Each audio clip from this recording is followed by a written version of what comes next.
I'm with you, sir. Perfect.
So you will be starting the webinar, Jugal?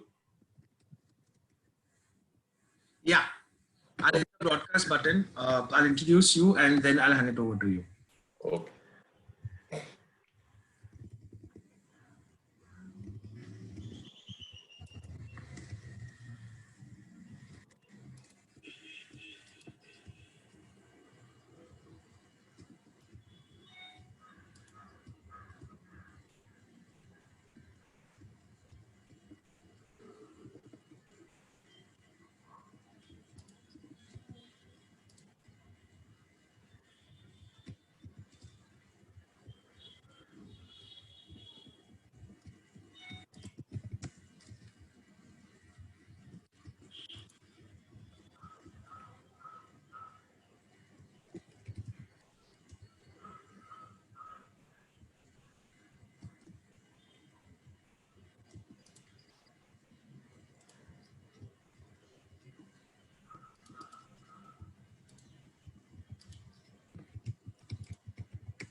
Krish, we're going live. Okay. Okay, you can be on mute. I'll welcome and then I'll hand it over to you.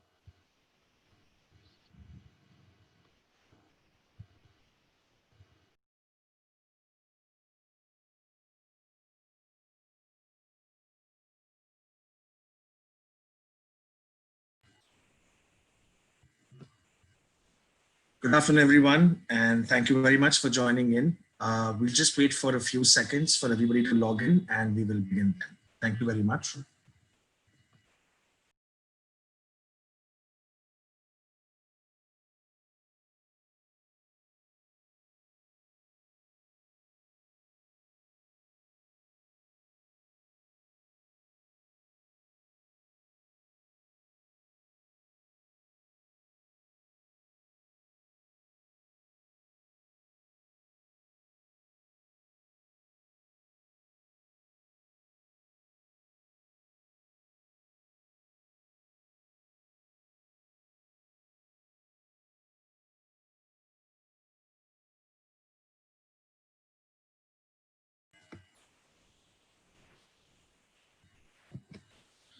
All right.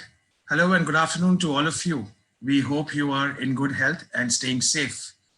Thank you for joining us today for today's webinar on the Data Protection Regulation 2020 for companies in the Dubai International Financial Center, hosted by Nextime. Joining us today, we have with us Krishnanand Bhatt, Director, Technology Risk Advisory at Nextime, to help companies in the DIFC bust the common myths behind the upcoming data protection law and understand its implications on their business. To tell you a little about Krish, Krish joined Nextime in 2017. He loves to keep himself abreast with the latest happenings, especially in the space of cybersecurity and data privacy. His passion for the subject has led him to conduct seminars on various illustrious platforms, and he frequently moderates discussions with global experts as well. Krish has led many projects to streamline and build processes, especially in vendor management, ISO certifications, and the CMMI model for our very own in-house tech lab. Nextime's Ethical Hacking Lab was started under his guidance and vision, which has helped not only the practice, but also us build a dedicated team of ethical hackers. A chartered accountant, a CISA from ISACA, a CISSP ISC2 with over 18 years of experience in technology risk advisory and consulting, Krish has handled many projects under the entire gamut of technology consulting advisory space. He firmly believes in trying to achieve a balance of body, mind, and soul, and teaches meditation as well as part of his everyday routine. As a firm resolve to give back to nature, he dedicates 10 days a year on digital detox, serving humanity. We welcome you, Krish. Before we begin, please note that all our listeners are in listen-only mode. If you have any questions, please share them with us through the questions box available on your control panel, and we will address your queries towards the end of the webinar. We are very happy to host today's webinar for all of our viewers. Without any further delay, let's begin, and over to you, Krish. Good afternoon to everybody. An interesting regulation being introduced in a period where we were under lockdown. It's impressive and forward-looking and very useful for DIFC to project itself as one of the pioneers in the region when it comes to protection of personal data of individuals, organizations. So without taking much focus on the introduction part of it, let me dive straight into the object of today's webinar.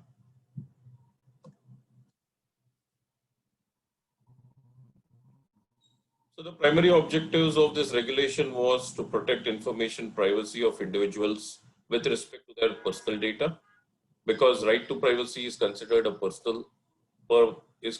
fundamental human right. Also to build a culture that fosters a free and fair digital economy, as more and more people are getting on the bandwagon of digitization. More and more mobile devices offer a plethora of services. More and more information is getting aggregated electronically across data centers of the globe. And also to ensure empowerment and progress and innovation through digital governance and inclusion, and all related matters that maintain electronically information of an individual. So we are in an age where data aggregation, individual profiling, marketing through digitization has become the buzzword. Some of the standard approaches adopted by most of the organizations or the thought process that has been there when it comes to data protection regulation is something which I would like to work and talk about today. A lot of organizations have a belief that I'm small in size, so I may not need to comply. There is also a misnomer that I have a privacy notice on my website and that will suffice. That is one of the asks of the regulation. But if one goes through the 53-page document that defines the DIFC Data Protection Regulation Act 2020 Rule number 5, there is much more that needs to be done when it comes to walking the talk. Another common comment or feedback that we have received from organizations is, my London office is GDPR compliant, so we'll manage everything from there. What they don't understand is that regulations are monitored and compliance has to be done in 2 different countries. There is a DIFC Data Protection Commissioner exclusively put for implementation of this new regulation. The expectations and asks of the regulation, although in lines with GDPR, is not completely aligned to what GDPR asks for. One needs to still maintain documentations that are necessary within their DIFC offices, and the DIFC entities still need to comply. My corporate office or head office being compliant under a regulation of that land does not necessarily make me to be in compliance. Merely copy pasting policies and procedures from the parent organization really doesn't give me much leeway to demonstrate my compliance. For organizations that are already compliant to GDPR, they need to understand that the ask and requirement of GDPR is more deep dive when you are part of a European Union organization operating out of European Union. When you are outside the European Union in a third country, the level of compliance and the effort put to comply may not necessarily be exactly the requirement and ask of a data protection regulation. So you may be ready by 20 or 30%, but you still have 70% of the journey to complete. Consent. Now this becomes a highly used term or nomenclature because everybody speaks about consent. People feel I need a bunch of privacy policies, procedures, documentation, and a consent form, and that is sufficient to comply. Friends, do understand that this regulation, although small, the asks are a lot. It's not a point in time compliance that we are looking at. It is an ongoing real-time compliance that you need to adhere to day in and day out. A small organization with few employees, with operational activities outsourced, needs to be more mindful and careful. They need to understand their outsourced service provider. Is he sending out information to a third-party country, which is declared as unsafe by the DIFC? You need to take permission of the commissioner. There are a lot of work steps that you need to follow. The entire supply chain needs to address data protection compliance end to end. So processor, subprocessor, subprocessor, subprocessor, all need to have back-to-back contractual obligations and recourse. A lot of companies did tell us that they don't have a website or a process to take data subject requests. Now, this is a funny situation. You don't have a website, you have alternate mechanisms to take data subject requests, but the administrative effort involved and the challenges involved in handling it is much more than having a simple website or a consent form or a data subject request form. Filing with DIFC Commissioner does not require any kind of specialized knowledge. It is something like a routine filing that I do for annual financial compliance. I believe we are living in a myth.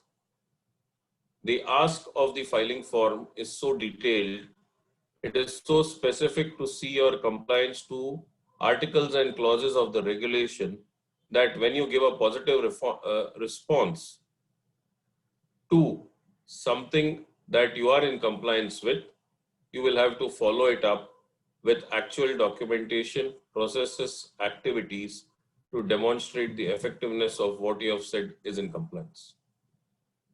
In case you put across a yes and then you don't have supporting to substantiate, you would be under penalty for two clauses. One is falsification, and the second one is non-compliance to the clauses of the regulation itself, which has penalties well defined from $10,000 to $100,000. It's a choice that we need to make. So what does Nextdime advise or counsel its customers? We tell that the regulation is difficult to comply. You need to be continuously able to demonstrate due care and due diligence. In the coming slides, I will walk you through some of the most commonly used standards that are expected to be complied with and what steps you need to take as an organization to be in compliance. If you have not done it right now, it's never too late. If your consultant has not been in a position to guide you appropriately, I think you need to relook at the whole picture. It's relevant, important, and there are penalties which are quite heavy. We adopt an approach of no surprise compliance. So you don't need to worry when the Commissioner of Data Protection comes for an audit to your organization.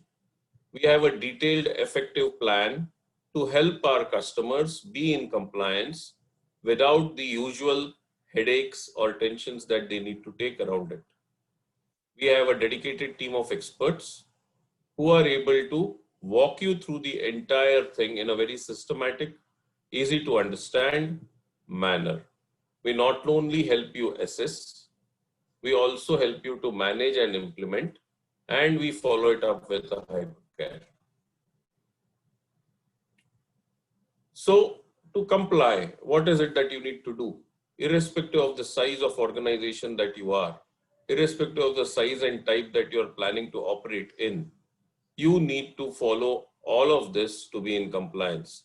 You need to have an assessment to justify you have demonstrated something to find out the gaps. You need to have a consent management system in place.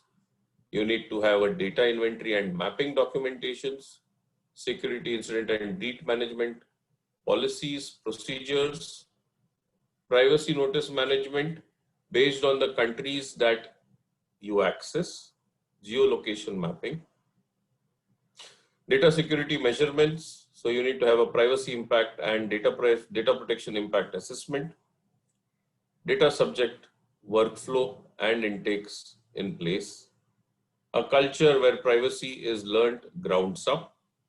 And for organizations who always like to go that extra mile, you could also look for compliances with certifications in privacy like ISO 27701. Some of the key terms that we all now should get used to is data controller. So organization which handles information, collects information is a data controller. Data subject. For any organization, a data subject could primarily be of four types. It could be an employee, it could be a prospective employee, it could be a customer, it could be a vendor. These are all the categories of data subject or individuals whom we are exposed to, whose information we gather during our day-to-day business operations, and we keep it on record. The information could be lying in my emails, it could be lying in my storage box, it may be lying in my cloud, there may be personal information.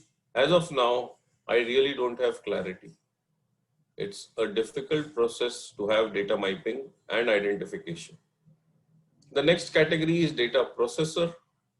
These are the outsourced agencies to whom you give this information for handling administrative activities for you. It could be financial bookkeeping, record keeping, annual filings, VAT filings, so on and so forth. Processing is an activity where information moves from point A to point B, especially personal information and sensitive personal information of the organization, and you are expected to ensure all protections are in place, including encryption is enabled when this information is in transit.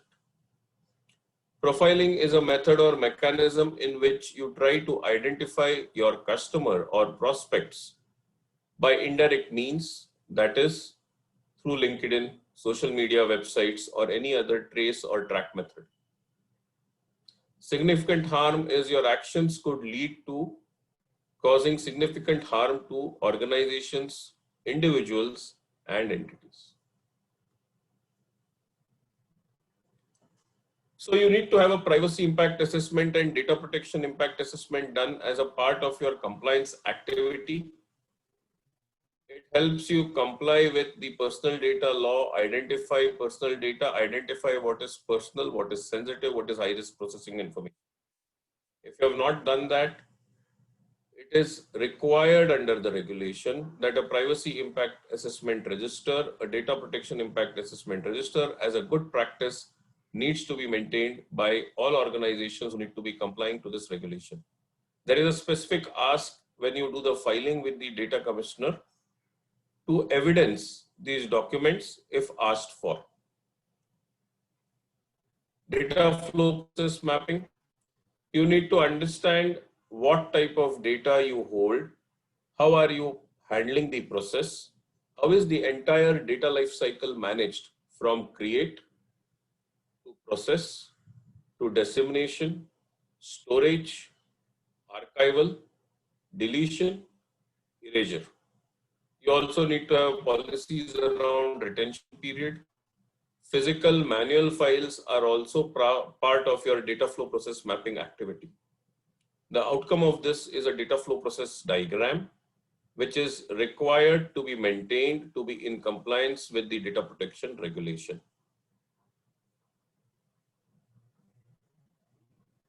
Some of the responsibilities that organizations have to comply is have adequate policies and procedures that demonstrate that you're able to have a process in place that can prohibit processing of personal data.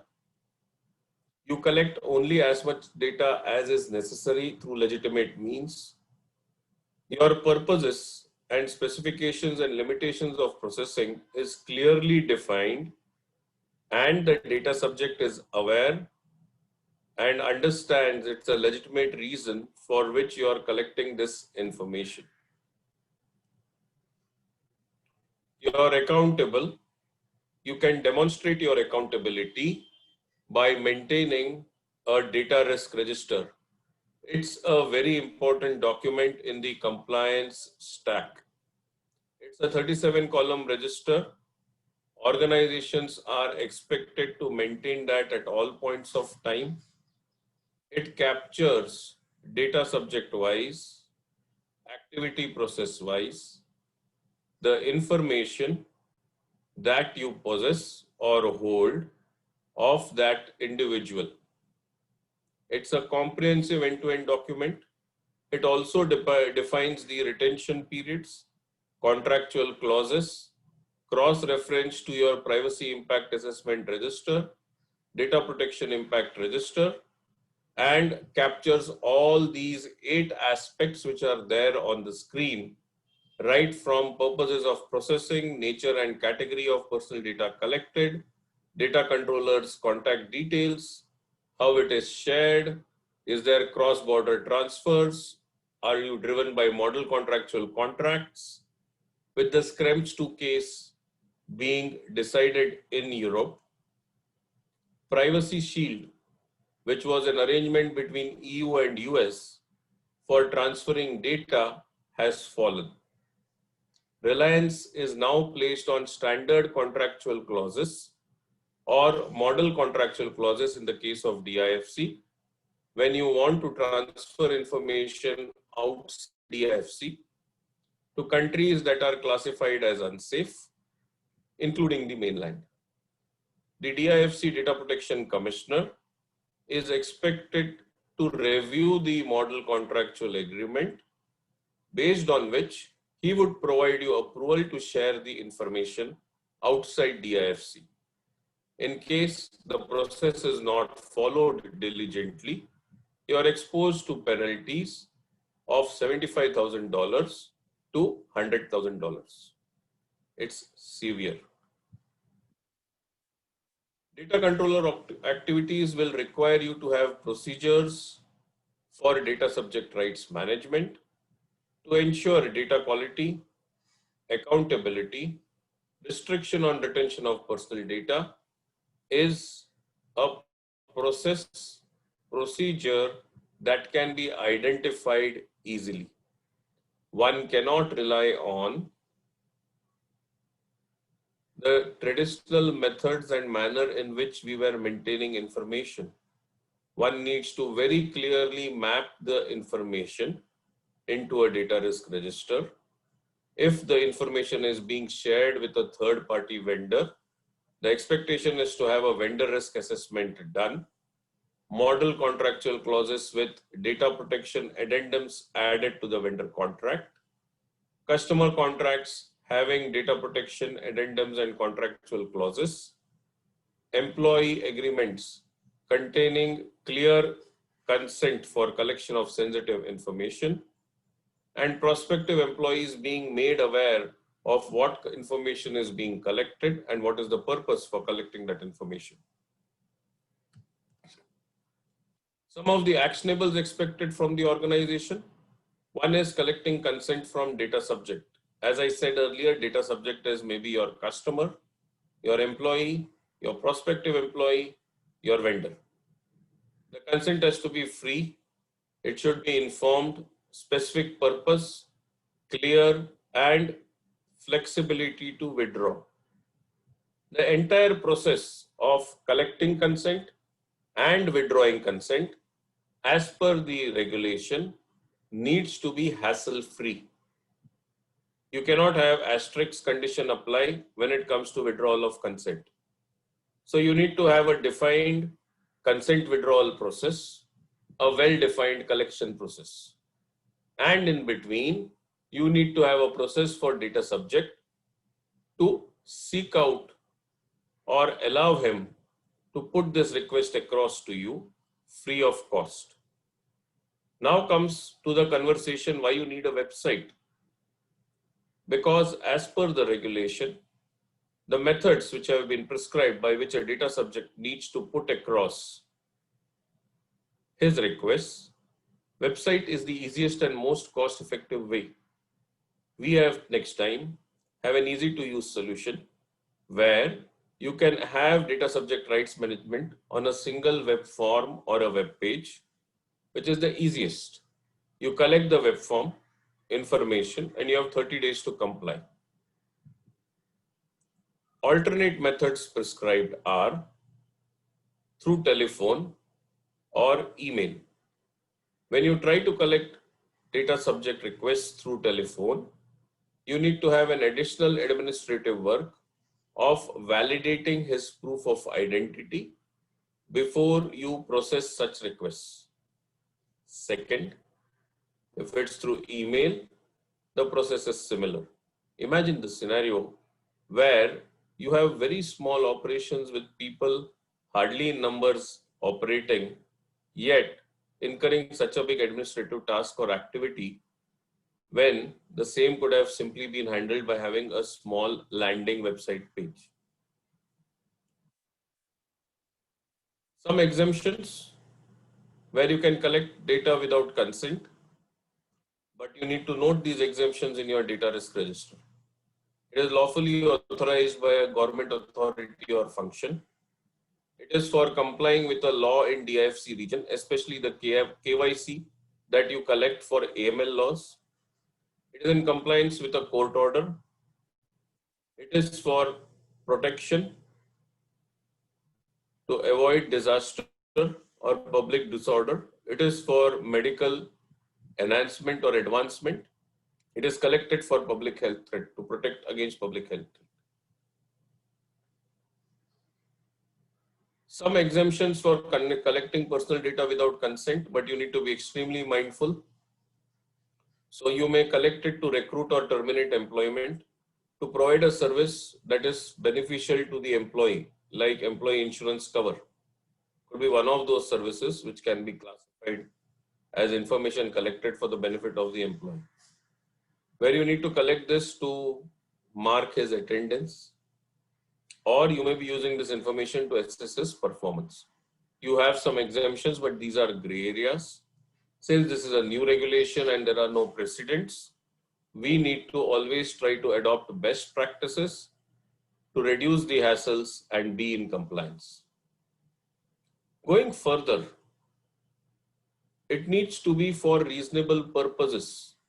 Now, how do you demonstrate due care, due diligence for reasonable purposes?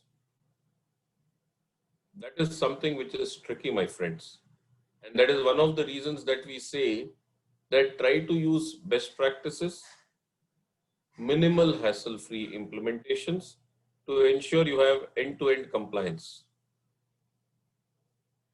You can collect this without consent if you want to do it for prevention of any unlawful activity. It is for whistleblowing purposes. It's a part of mergers and acquisitions. It is to maintain your network and information security.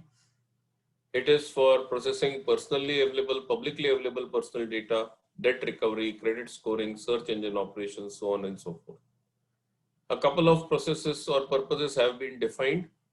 Furthermore, are expected to be added based on the commissioner's guidelines and guidances which would come from time to time. Another important aspect of this regulation is data subject rights. First and foremost, you need to have an extremely simple and easy to use methods for data subject to exercise the rights. What are the aspects that a data subject can use? If one looks at it, you find he can make a request directly or through a consent manager with necessary information regarding their identities. So he would like to find what information you hold about him. Further down, we'll explore some other rights. But as a data controller, you need to follow these steps to demonstrate you are in compliance. One is you need to acknowledge receipt within 30 days. So as and when a request comes from a data subject, the organization or entity needs to be in a position to provide a receipt within 30 days or a response within reasonable time and access and provide response to the request within 30 days. If you fail to do so, under the articles defined in DIFC regulation, you are exposed to the highest penalty, that is $100,000. You need to comply with the request and communicate to the data subject within a regulated period of time. This has to be free of charge unless the request is happening again and again. You need to provide reason for refusal. Once you provide reason for refusal, there could be areas where the data subject could go to the Commissioner of Data Protection, and ultimately the Commissioner of Data Protection has a right to decide and adjudicate for such complaints. Your request should not be fulfilled in a manner which causes harm to the data subject. Data subject has a right to confirmation of access. So he has a right to see what kind of information do you hold for him. How did you collect that information? What is the source of that information? How you plan to share and hold that information? This can be exercised and demonstrated by having a data subject rights management workflow in place. You need to have adequate documentation to provide confirmation of the existence of processing. That can happen only when you have a data risk register which is up to date, maintained. You need to have a list of personal data that has been collected and how is that being used or processed. You also need to have a list of who has accesses to this information, how is it being shared, what are the categories that are being shared, and for how long you plan to hold or retain that information. Data subject has a right to correction and erasure. You will be in a position to address this request and comply within 30 days only if you have your data element mapping done in a proper manner. When I say data element, what I mean is name of the person, first name, last name, middle name, mobile number, maybe other categories of personal data like his email address, his social profile, social media profile, his blood group, health information, credit card information, bank account information, tax identity information, passport information, employment pass or employment visa information. All of this is personal information. You need to map these data elements to a purpose as to why you had collected this information. Every purpose has to be further tagged to an attribute, whether it is personal or sensitive personal or non-personal data. Each of these have to be then categorized as per your business processes, mapped to an asset, and the location has to also be mapped. So every data element goes through these 7 cycles so that you know exactly where the information is stored within the country, within DIFC, outside the country, outside DIFC. You will be in a position to correct inaccurate or misleading personal data only when you are able to map this information accurately. You need to update and complete this request within 30 days. Imagine a scenario where you have no visibility or sight of where the information is residing and you carry on with the incorrect information. You will be exposed to penalties, which would be severe. Right to data portability. Again, a data subject rights management workflow is very important to take the request, maintain the data in a manner that it is portable and there is not much issues, easily readable, technically feasible, and it can be transferred without any hassles.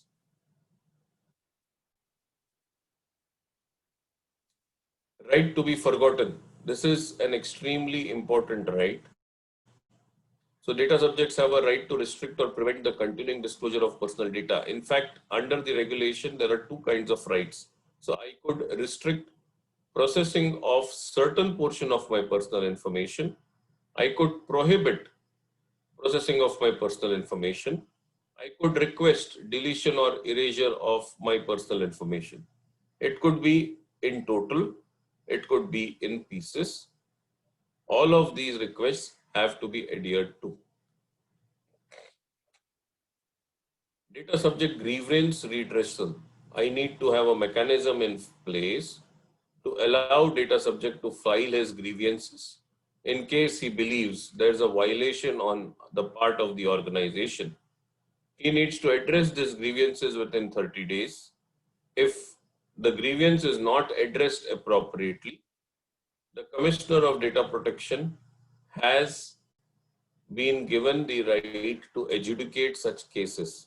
Data subject can file a complaint with the Data Protection Authority or the Commissioner, and he can then have a review done of your process, procedures, documentation, everything that demonstrates due care and due diligence.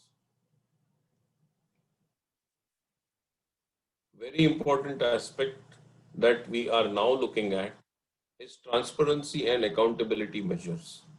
It is extremely relevant in this new regime of DIFC data protection regulation. So you need to have a process which is enabling privacy by design. As a data controller, your obligations are very clearly defined, documented, aligned, and you comply with by maintaining a data risk register and adequate documentations that need you to demonstrate your compliance to the regulation. You collect information which is minimal as a part of your business activity. and it is backed by legitimate interests of business. You protect privacy through the entire processing life cycle. To give an example, if information is outsourced and you don't have a contractual agreement with your sub-processor that requires him to address data privacy protection in the same manner as you are currently handling it, you may be in default. You may be also in for serious penalties. Further, contractually, you need to bind your vendor. So that is one part of the exercise. Second, you need to conduct some kind of assessment of your vendor to demonstrate what you have tried to bind contractually is also enforced through due diligence, audit activity, online assessment activity. It could be a one-time exercise, but it is necessary to demonstrate and it is necessary to put forth what you need to comply.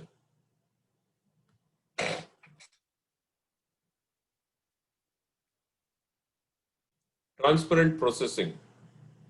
You need to take steps throughout the entire personal data processing life cycle to cover the following information: categories of personal data generally collected and the manner of collection, purposes for which personal data is generally processed, any categories of personal data processed in exceptional situations or that create a risk of significant harm, the data subject's rights and how to exercise them, the data subject's rights to file a complaint with the DPO or the Data Protection Authority or the Data Protection Commissioner, any data trust score assigned by a data auditor. This is one of the biggest differentiation between GDPR and the DIFC data protection regulation.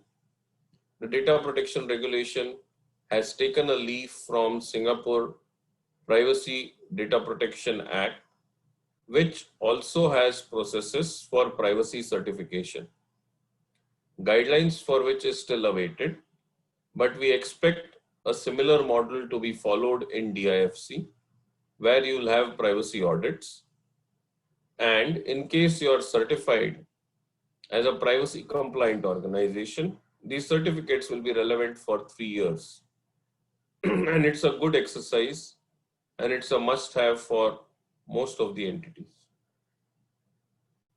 Also, very clearly, how is information sharing happening between entities, between organizations and their sub-processors or vendors outside DIFC, whether adequate vendor controls have been exercised, whether the vendor is exercising adequate controls, are extremely important and imminent for one to follow.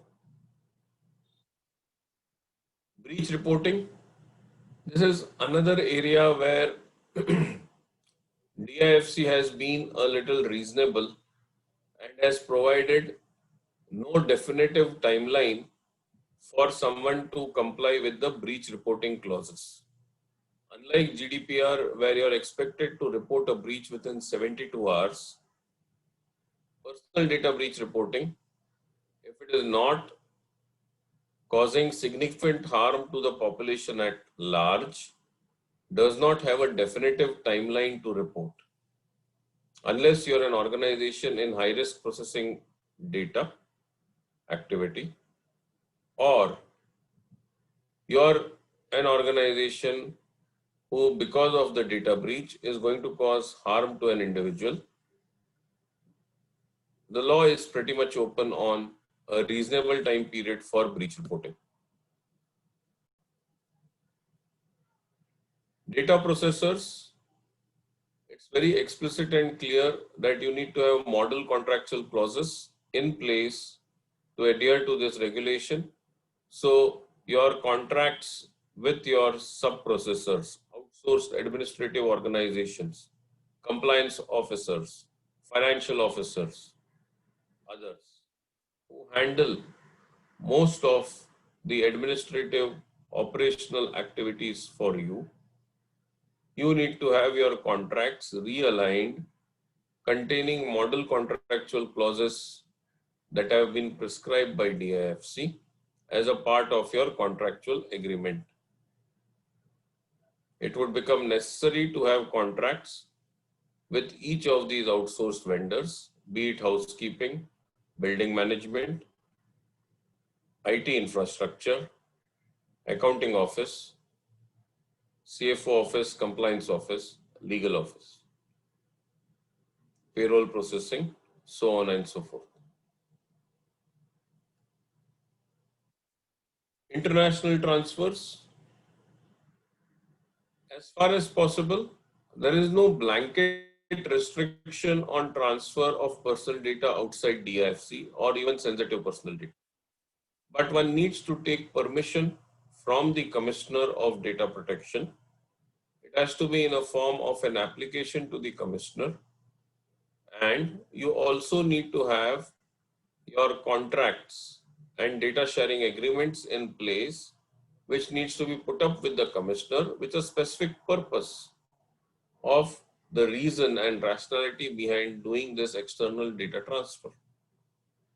Based on the contracts, the protections, and the demonstration of effective protection to the third party to whom this data is being transferred, the Commissioner would give you permission to transfer data outside DIFC. One needs to be extremely mindful and careful when these documentations are compiled and prepared and filed with the Commissioner of Data Protection.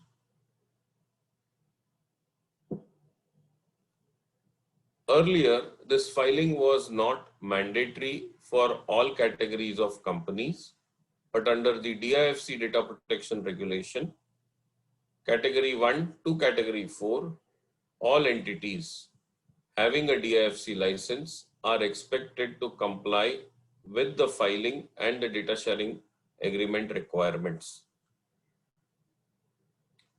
So that brings me to the way forward. What is it that organizations need to do? They need to engage in doing an end-to-end data compliance management activity. It's a one-time investment and effort that you need to put, but we advise that you need to do that to be ready for this new regime. This is going to be the new normal, and it is only a matter of time that this regulation will extend to the mainland region and other regions of UAE. Already Egypt has come up with its data protection regulation. ADGM Abu Dhabi is already having a data protection regulation similar to DIFC active from February 2020. As more and more countries proactively start respecting an individual's privacy, it is expected that organizations and entities start operating in this new way, where an information of an individual is collected for legitimate purposes. So you are in a position to address and collect only as much as is necessary. You are responsible for the information collected, and you have process, procedures, and effective controls in place to protect that information as you process it for your business activities and purposes. Further, you are able to demonstrate these two activities through consent management systems or forms, through data risk registers, through privacy impact assessments, data protection impact assessments. You have adequate knowledge of the subject, and you are maintaining these records and updating this activity and registers regularly. The regulation is not expecting only a tick in the box or a documentation based compliance. It is expecting organizations to follow in spirit what is expected. Also, it is expecting organizations to be able to demonstrate this not at a point in time, but throughout. It's a continuous compliance regime that you're moving on to. So you need to have processes, procedures, and partners who are in a position to help and enable you to handle this compliance throughout. So with this, I park my thoughts and I open up the session for questions.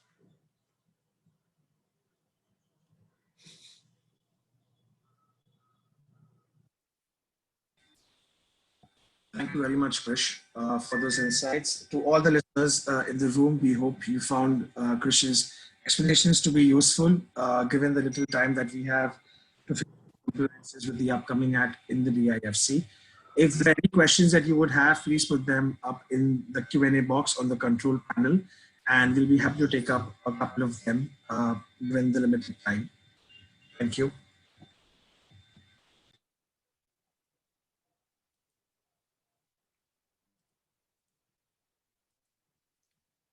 So, Jugal, is it okay if I allow someone from the audience to talk? He's raised his hand. Probably I can permit him to speak. Is that okay? Sure, we've got Omar from the audience. I'll just unmute him. Give me one moment. Omar, hi, this is Jugalia from NextDime. If you can hear me, you're unmuted and you can put your question to Krish. Hello. Hi, Omar. Hi. I'm just wondering, see, there are many companies in the DIFC. For example, we have some that are already established from many years ago, and they've already renewed their license earlier this year and already provided a data protection notification, for example, for DIFC funds. Now, would they be requested to file in the new format by end of this month? Very interesting question, Omar. Since there has been a regulation change, Yeah. and there have been several new asks which are quite different from the earlier data protection regulation that existed, it is advisable and recommended by the DIFC also in their several sessions and webinars that organizations have to refile their data protection section again. Right. Okay. Understood. Thank you. So it's very important. And 30th September could be the last date. I think 1st October, this regulation is getting live. Yeah. Even if you people are not fully prepared, but you are able to demonstrate that you have initiated the journey, maybe by doing a gap assessment, or you have some documentation to evidence that your intent is right in the right place.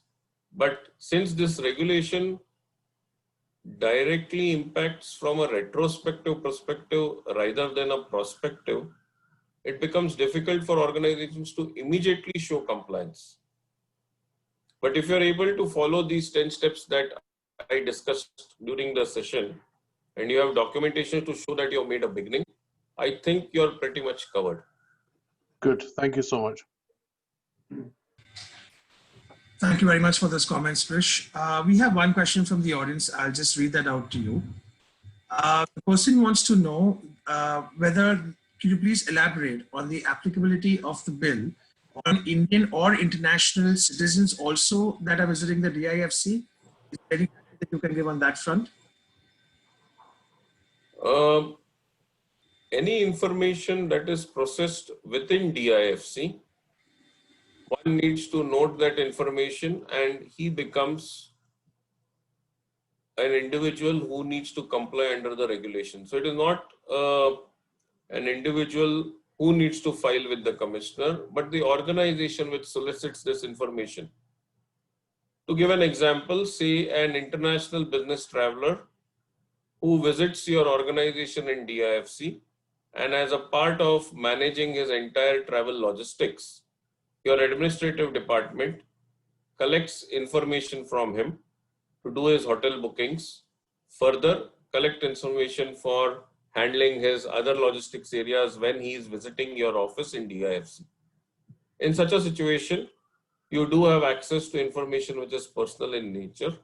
You need to be mindful of taking his consent, because this is for business purposes, not for travel, leisure or holiday. And make a note of that in your data risk register. Probably once the purpose of his visit has been achieved and he is gone back, you could have a process in place unless required by other regulations in the region for you to maintain the visit records, that you should be deleting or erasing this information. So this regulation is applicable to all entities that have access to an individual's information operating or working out of DIFC. It is also applicable to organizations who may not be part of DIFC, but accessing an individual's information who is operating or working out of DIFC. So it extends. To give an example, there are technology companies which may be maintaining your infrastructure who have nothing to do with DIFC, but they do have access to your servers. They may have access to your cloud. They may have access to your physical machines. So indirectly, they have access to this information. So through your contractual agreements, they get exposed to DIFC information. Having got exposed to DIFC information, it is expected under the regulation that the organization which is engaging with them need to have its model contractual clauses on data sharing, data protection, extended to this entire supply chain. So processor, a vendor could be your processor of information, even providing you services on infrastructure or technical front under the regulation is defined as processor. Thank you for those insights, Krish. Just one more question. The question is, what happens to data entered on government websites?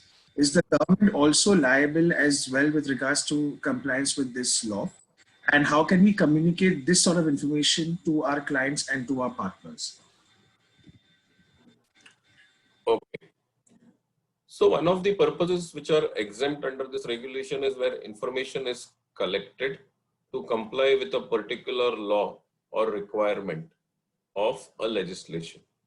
So when you collect information to populate on government websites, to an extent, you are exempted under this regulation. But one needs to be aware that you are exempted from collecting consent. But as long as this information lies in your servers or in your laptops or in your personal machines or any of your business machines, you are responsible and accountable for protecting it. The information that you are in possession of, if it gets leaked from the government website, you are not responsible for it. But if it leaks when it is in your possession, you will be responsible for it. Further, there could be legislative regulations that expect you to keep this information for a certain period of time, which is considered as a legitimate purpose for collecting and holding that information. But at the end of that time period, you are expected to reach out to the data subject, seek his consent if you would like to hold that information for longer period of time. And in case he is not traceable or he is not giving his consent, you need to have mechanisms in place to delete or erase that information completely from your systems.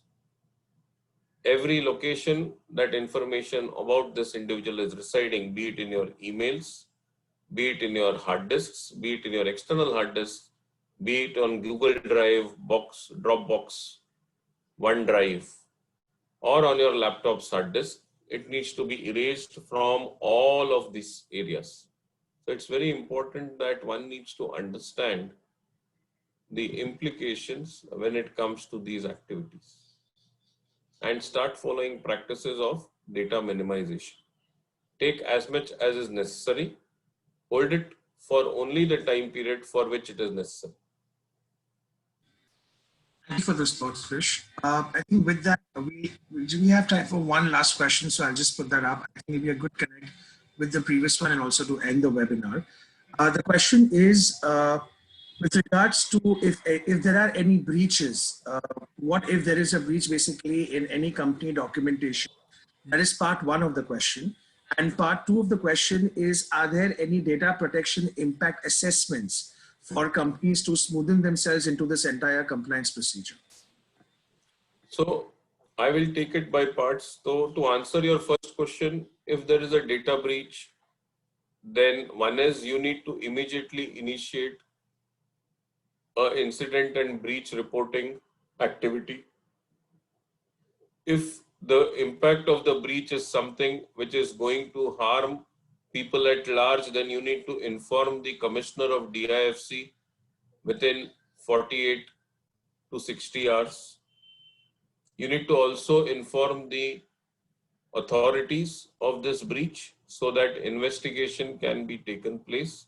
You may need to hire appropriate forensic investigators who can collect electronic evidences and also try to trace the reason for the breach.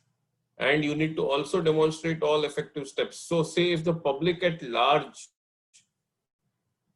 have been impacted by this breach and it is going to cause considerable harm, then you're also expected to go to the media and make an announcement for the breach. Although there is no prescribed time limit, the expectation of the regulation when you read through the various articles and the thought process behind this is for you to act in this systematic and organized manner. Now coming to the second aspect, data protection impact assessment, although is recommended as we do a plain reading of the regulation for organizations involved in high-risk data processing activity only. However, as a good practice, NextDime recommends that you follow these 10 simple steps, which helps you to be effectively in compliance. Get a privacy impact assessment, get a data protection impact assessment, have a data mapping exercise done, maintain and start maintaining a data risk register, although it can be in Excel, but it's a good start. Have a consent management process in place, identify where and from whom you need to take consent, review and revisit your contracts with your customers, vendors, and employees, have privacy notices, have data subject rights management through a website, vendor risk assessment if necessary. And if you're an organization which has substantial information in high-risk processing data, it would be good if you go for one of the certifications like ISO 27001 followed by ISO 27701, which is a new international certification for data privacy protection. So I think if you're able to do all these 10 things, and if you're sharing data outside DIFC, do refer to model contractual clauses and ensure you file with the Commissioner of Data Protection on time. That is 30th September. All right, thank you very much. And with those closing thoughts, we'll probably come to an end into our webinar. To all our participants for coming in and for your time. We hope that you've been able to draw a great amount of insights from this session. For those who have any specific queries, do send us an email at thinknext@nextdime.com and we shall get back to you as soon as we can. Thank you once again for joining in, everybody. Stay healthy and stay safe. Thank you, Krish. Thank you all.